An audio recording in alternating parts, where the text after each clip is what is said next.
Não cumulatividade plena. É isso que a reforma tributária nos promete. Mas será que é isso que, de fato, irão nos entregar com a regulamentação? É isso que está previsto no PLP 68?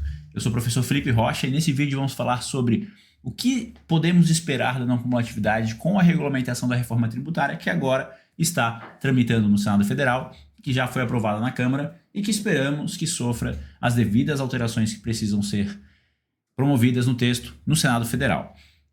Em audiências promovidas pelo CAI, né, no Senado, onde o senador Isaías é quem coordena, vários especialistas estão sendo ouvidos sobre diversos aspectos. Talvez o tema de maior debate nos últimos encontros tenha sido o split payment. Mas um dos pontos que foi debatido foi a questão da não cumulatividade. Inclusive, o mestre Hugo de Brito Machado II participou na audiência do dia 20 de agosto e expressou sua preocupação em não termos uma não cumulatividade plena e ampla como se promete desde o início da promulgação da Emenda Constitucional 132. Vou até reproduzir para vocês um trecho aqui, onde fala exatamente sobre vivências que já tivemos num passado recente, com o ICMS, com o PIS e COFINS, e que pode se repetir com o IBS e a CBS, porque é uma promessa semelhante ao que foi feita no passado. Vejam e acompanhem o que foi falado. Nós já tivemos promessas não cumpridas com o ICMS, quando ele ganhou o S, se prometeu que o crédito seria amplo. Tivemos também com o PIS e com a COFINS. O conceito de insumo, que veio uma norma infralegal, como lembrou a professora Meirielbe, e restringiu o conceito de insumo para PIS e COFINS.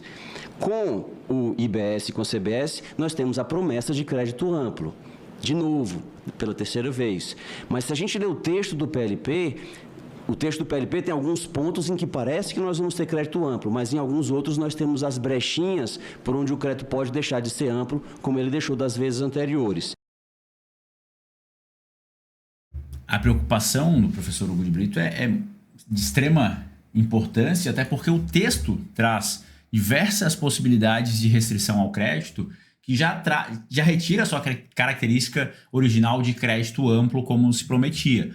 Por exemplo, vou compartilhar com vocês agora um trecho do PLP 68, o principal artigo que trata da não cumulatividade, que é o artigo 28, né, onde ele traz aqui a regra geral da não cumulatividade, o contribuinte sujeito ao regime regular do IBS e da CBS, que seria, portanto, aquele que não apura pelo Simples, não apura pelo MEI, no caso, né, que está sujeito ao regime regular, portanto, débito e crédito, poderá apropriar crédito desses tributos quando ocorrer o pagamento dos valores do IBS e da CBS. Não entraremos no mérito nesse vídeo sobre o crédito vinculado ao pagamento, né, que tem relação com o split payment, inclusive, incidentes sobre a operação nas quais seja o adquirente de bem ou serviço, excetuado exclusivamente as operações, aí aqui está uma das brechas, né, consideradas de uso ou consumo pessoal.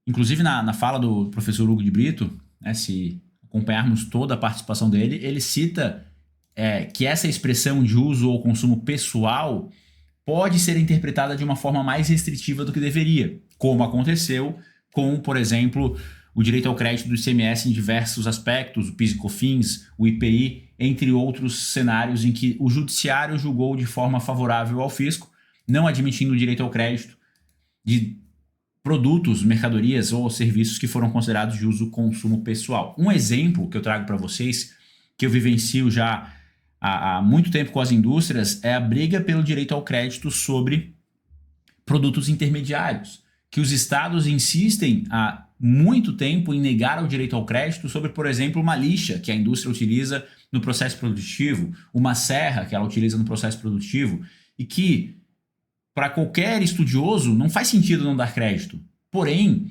como o produto não se integra imediatamente, ele não se consome imediatamente no processo e nem integra o produto acabado, os estados interpretam que é de uso e consumo pessoal. E se essa mesma interpretação for trazida para o IBS e a CBS? O texto dá margem para isso.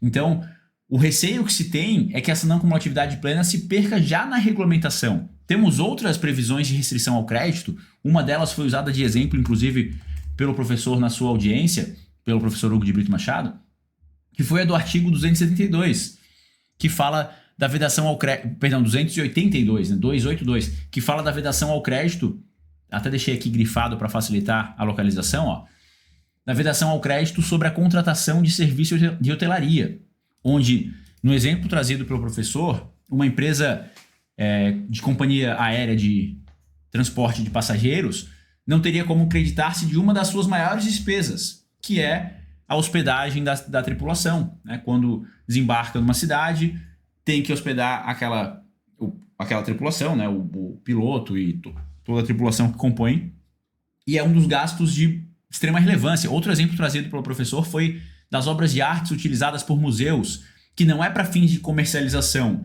E o texto somente dá crédito se for para comercialização, isso previsto lá no artigo 30, né, que está logo abaixo ali do artigo 28, ainda na seção da não cumulatividade. Então são vários os trechos que dão margem para esta não cumulatividade plena fake, né? Assim como tivemos com o ICMS.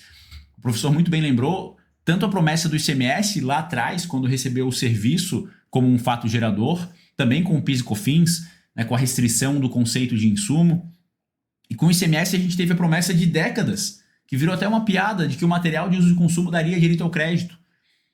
Foi prorrogado diversas vezes desde a publicação da Lei Candir, até que o ICMS foi extinto e o material de uso de consumo nunca deu crédito. Então a não cumulatividade plena, ela já deixa de ter essa característica de plenitude, creditamento amplo, no texto previsto pelo PLP 68, o que traz diversas ressalvas, porque a carga tributária de 26,5%, que hoje é a alíquota travada no texto proposto, que pode aumentar, já se fala em 28%, podendo até aumentar, dependendo do número de segmentos que forem acrescidos a regimes especiais por meio de emendas no Senado, essa não cumulatividade plena se esvai e, com isso, um dos segmentos mais prejudicados é o de serviço, porque terá um aumento significativo de carga tributária que seria compensado com direitos a crédito, e esse direito ao crédito, na verdade, é limitado, como sempre foi. Fora a questão do Simples, que hoje dá crédito integral de PIS e COFINS e passará a dar crédito apenas da alíquota que efetivamente paga, o que tanto traz prejuízo para o Simples quanto para o que contrata essa empresa do Simples, e que para isso criaram um sistema híbrido, né, de pagar o IBS e o CBS fora do Simples, porém, ainda assim, para a empresa do Simples tem que avaliar se compensa, se ele é meio de cadeia, se ele tem créditos para suportar esse ônus, se quem o contrata irá absorver esse aumento de preço do serviço. Então a não cumulatividade plena é um tópico de extrema relevância, tem que ser debatido com muito cuidado no Senado Federal para que seja aprovado o texto da melhor forma possível, evitando inúmeras judicializações como tivemos com o ICMS, com PIS, COFINS e IPI, que o texto seja mais claro, evitando a restrição ao crédito e favorecendo o creditamento amplo como se prometeu desde o princípio. Esse assunto da não cumulatividade será um dos assuntos, além de outros como split payment, os principais pontos da regulamentação do PLP 68 que eu vou abordar no aulão aberto no YouTube, aqui no YouTube, no dia 28 de agosto, às 20 horas. Esse aulão será gratuito, basta você se inscrever na descrição do vídeo. Na descrição desse vídeo tem um link para você fazer a inscrição, então não perca o aulão sobre a regulamentação da reforma tributária no dia 28 de agosto, às 20 horas. Espero você.